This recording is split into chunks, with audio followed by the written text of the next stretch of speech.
Right, this is a review, but let's remind ourselves, first of all, the basic definition of a force, the very, very basic definition of a force is any sort of push or pull.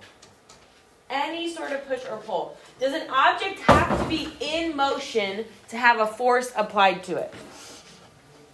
No, right?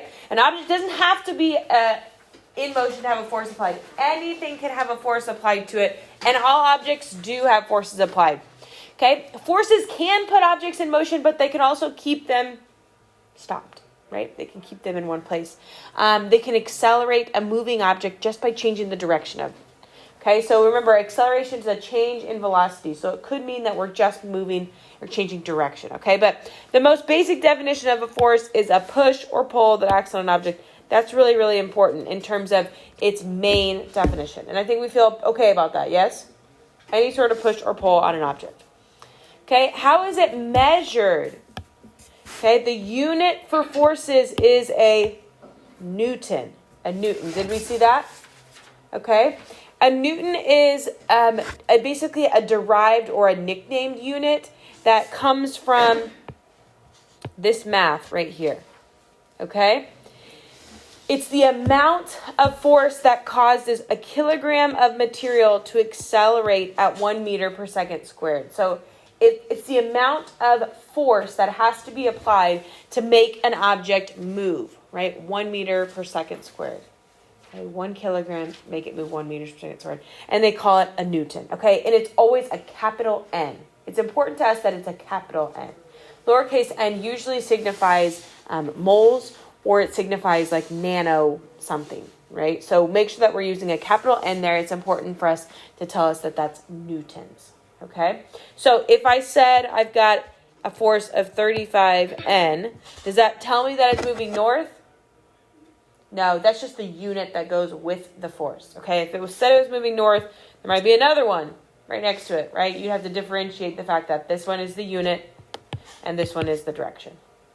Okay, I also want you to put in here that force is a vector. Did you talk about that? Force is a vector. Did the video bring that part up? No. Do you remember what a vector is? It has to have two things. It is an arrow. Good. We represent it with an arrow. But vector has to have, so must have magnitude and what? Remember what else? Good. Must have magnitude and direction. So force is a type of vector, which means when we write out the force, we have to write out the number for it, and we have to write out the direction. When we draw a force, we represent it with an arrow, okay? When we draw our arrows, we have to be a little bit careful of drawing them what's called to scale. Okay, did we talk about that a little bit when we did our displacement vectors? Drawing them to scale. If one of my objects has a 10, let's say, let me draw it here. If I have somebody pulling on an object with a force of 10 newtons, and someone else pulling on a force with 100 newtons, did I draw that to scale? No, right? I want to make sure that when I draw them, they're representative of their magnitude. So if that one is 10, 100 would need to be, roughly 10 times longer than that. Okay, I'm not sure that I even got to scale there, but we've got to draw them with a proportional scale. Okay, so just be thinking about that as we go. Okay, here's where we're going to start talking today. So this is our new section of material. I'll review gravity in just a little bit, but this is our new one. So go ahead and get out the note sheet I passed out for you today. Today we're going to talk about combining forces. Combining forces, okay? If you have two forces that are going in the same direction, so if we're both applying forces in the same direction, how do we think we're going to find our sum of those forces? We're going to add them together, okay? If I have two forces that are moving in the same direction, they're going to be added together, okay? If my forces are in the opposite direction, I'm going to subtract them, right? Because I want to know the sum of what's happening there. when I do that combination of those forces, I'm finding what's called the net force. Now, this is a really, really important term, net force. I want you to highlight that, circle it, whatever you need to do to remember that it's called the net force. But when we say net, do you know what net means, like in any context? What's the net? If I talk about net profits, net gain, net whatever, what does that typically mean? Overall. Yeah, good. It means the overall. Okay? So when I talk about the net force, I'm talking about the result of all of the forces that are happening to this object, right? The sum of all the forces on the object give me what's called the net force. It's the overall force that's acting on our object. So let's review. If I've got forces that are pushing in the same direction or pulling in the same direction, I add those together to give me my net force. If I've got things moving in the opposite direction, I would subtract those to get my net force. Okay, you can think of it kind of as a tug of war, right? If everybody's pulling on one side of that rope, what's going to happen to the rope? Right? It's going to go in that direction. But if people are pulling in opposite directions, you're going to have to see who's pulling with greater amount of force to see which direction that rope goes, right? Does that kind of make sense? All right, so the net force is the overall force that's happening here. Okay, this is also called unbalanced or balanced forces. Okay, so balanced forces are when the forces that in our diagram or in our subject combine to produce a net force of 0. Okay, so if we have a net force of 0, we are said to have balanced forces. We are said to have balanced forces. And when we have balanced forces, there's no change in my motion. Okay, so if my forces are balanced, my object will continue doing whatever it's doing. That means if it's at rest, it's going to stay at rest. If it's in motion, it's going to stay in motion, right? If my forces are balanced. You know what what I just said, objects at rest stay in rest, objects at motion stay in motion. Do you know what that's called? Inertia. Good, inertia, right? That's called Newton's law of inertia, or Newton's first law. Says an object at rest wants to stay at rest, an object in motion wants to stay in motion, right? And we talk about that kind of when we talk about mass and weight, all right? But inertia was basically an object's resistance to change, okay? But if I've got balanced forces, that means there's no change in my motion. So if my object's at rest, it's going to stay.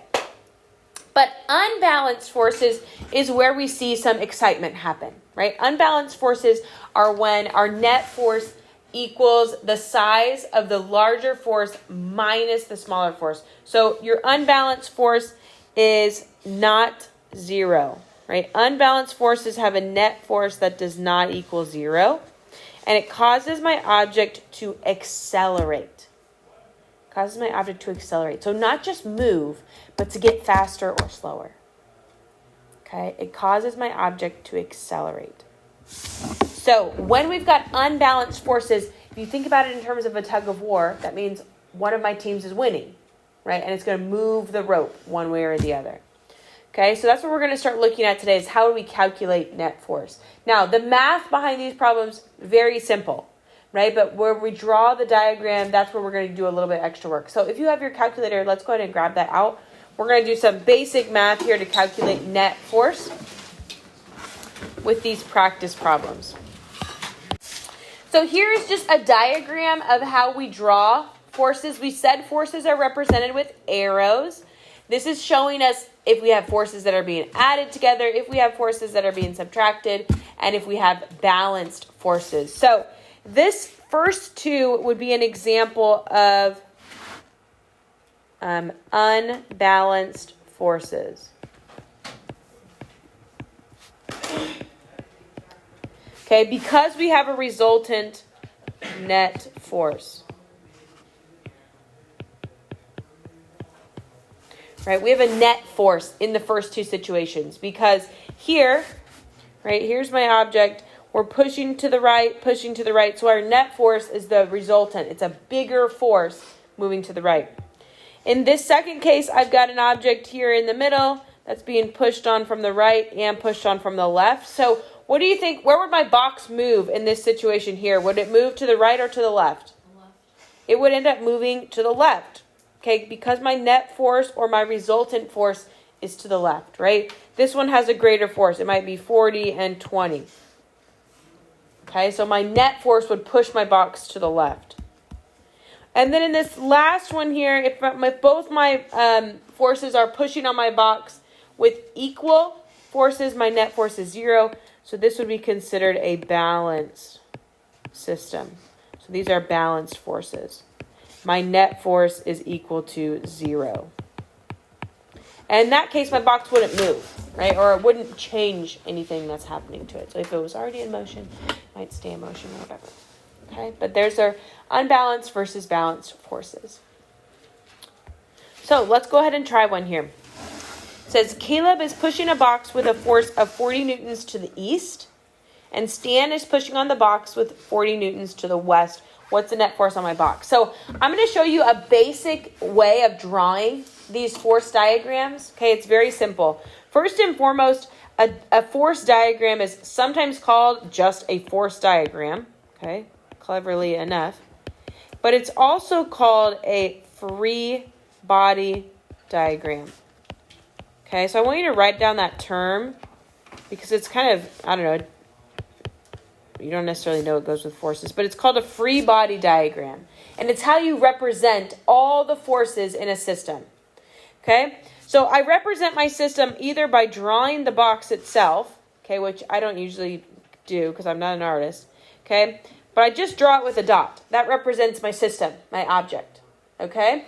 And so then I'm going to draw all the forces that are happening here coming from that object. So I'm pushing with 40 newtons to the east. Now, do you remember which direction east is?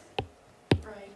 Good. This is north, east, south, and west. So if I'm pushing to the east, I'm going to draw my arrow to the east. Bless you. And I'm always going to draw it from the object outward. I'm not going to draw it going into the object. I'm going to draw it from the object and moving outward. So this one's going to the east, and I'm going to label it with its force, and it said 40 newtons. Okay? My second person was pushing 60 newtons to the west. So I'm going to draw that on there, 60 newtons. And so when it says, what's the net force on my box, am I going to be adding these or subtracting them? Adding. Okay. Are they going in the same direction? No. So I'm going to subtract them to find my net force. Okay. And I'm going to just take really bigger minus smaller here, right? My bigger direction is to the east or to the west? To the west. To the west. So I'm going to take 60 minus 40, and I get a net force of 20 newtons. Now, my 20 newton net force, is it east or west? 20 newtons west. Okay, so that means if I were to draw out my net force, it might look like this. Okay, that blue one, that might be my net force. You don't have to necessarily draw that on there. Right? I just want you to see that that's what would happen to my object. It would accelerate to the west. Okay? It would accelerate to the west based on that net force. Okay? Simple math, right? We got to make sure we're drawing things in the right direction. We're thinking about what's actually happening there. Okay? Sam is pulling a sled with a force of 50 newtons. So let's just start there. We're going to start with our free body diagram or our force diagram. We start our diagram with a dot to represent the sled, right? You can draw the sled if you want, but you don't have to. We're going to draw it with a sled. He's pulling the sled with a force of 50 newtons. Does it tell us what direction he's pulling the sled with? No. But what do we know about sleds? Do they usually move vertically? No. Right? Ideally, no. Right? Usually they stay on the ground. Okay, that's the goal. Okay, so if it just says it's positive 50 newtons, we assume that is to the east. Okay, we assume it's in the positive direction. Because in our coordinate system, right, positive, positive, negative, negative. So we're going to say his sled is moving to the east, okay, or in the positive direction, 50 newtons. Then it says to make the sled go faster, Alex joins him and pulls with an additional 35 newtons. So when I'm going to add that on, I'm going to add it on right on top of this next one. I'm going to add an additional 35 newtons. I don't have to restart it at my box, okay, or at my object. I just put it right on the end because it's going in the same direction. So to find my net force here, what would I do? I'm going to add them together, right? My net force would really look like this, and it would have a magnitude of 50 plus 35, which gives me a net force of 85 newtons. So if I were to draw my net force, it would be that purple one right there. Okay, my net force is the sum of those put together this time. Okay, does that seem simple enough? Right? Just adding or subtracting based on if they are in the same direction or not. Okay? Let's try this one. The red team is pulling on a rope with a force of 45 newtons. The green team is pulling with negative 20 newtons. Who will win the tug of war and what is the net force? Okay? So I'm going to draw my object here. The red team is pulling with positive 45. So what direction is positive 45? Okay, yep, to the right or east. 45. Negative 20 tells me they're pulling in what direction? West. Yeah, west or the opposite, right? And it's only 20, so it needs to be about half the length of my other one, 20 newtons. So it says, who will win the tug of war? That's the first question we're going to answer. What do you think? Team red or team green? Team red. Red will win. And what is my net force? How am I going to find my net force? I take 45 minus 20, and I get a value of positive 25 newtons. We don't include a cardinal direction because it wasn't given to us in the problem. A cardinal direction was not given. So positive, negative is good enough for our direction there, right? It's going to go in the same direction as our positive force was originally. Okay? Does that make sense? If there's a cardinal direction given in the problem, we give it in the answer. But if it's not, we just leave it off. Okay? So why don't you try this next one here on your own? Actually, no, I want to do this one together. Sorry. All right. It says Katie's trying to lift a heavy box. So she applies a lifting force of 80 newtons. If the box has a mass of 10 kilograms, is her lifting force enough to lift the box off the ground? All right, so now we're going to start talking a little bit with vertical forces. You guys last week talked about a force called weight, okay, or FG. Do you remember talking about this? Okay, weight is the force that gravity or the force of the earth is applying to that box. And it has a formula of mass times the acceleration due to gravity. Do you remember that part? Or specifically, what's the value of little g right here? 9.8. 9.8. So when I want to find the weight or the gravitational force, those are the same thing. Weight and gravitational force are the same thing. This is the same as weight.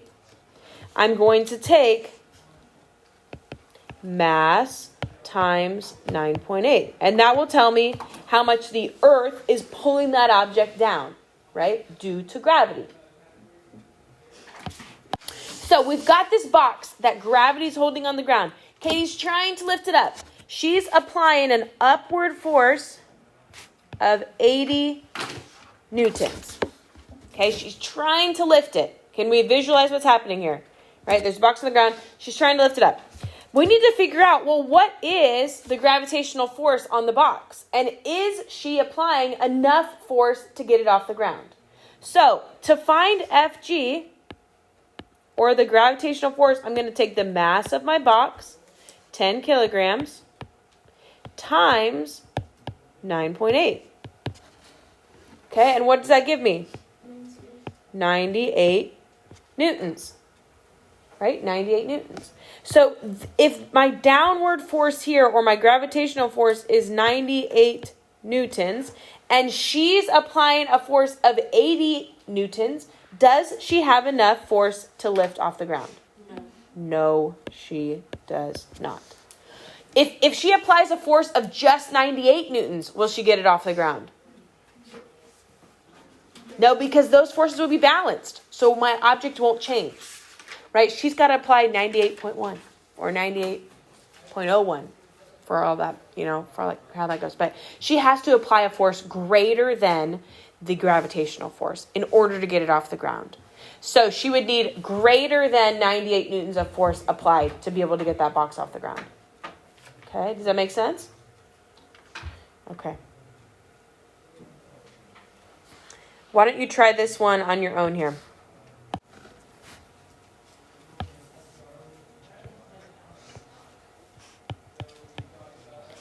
What do we know about friction? Have we talked much about friction? Okay.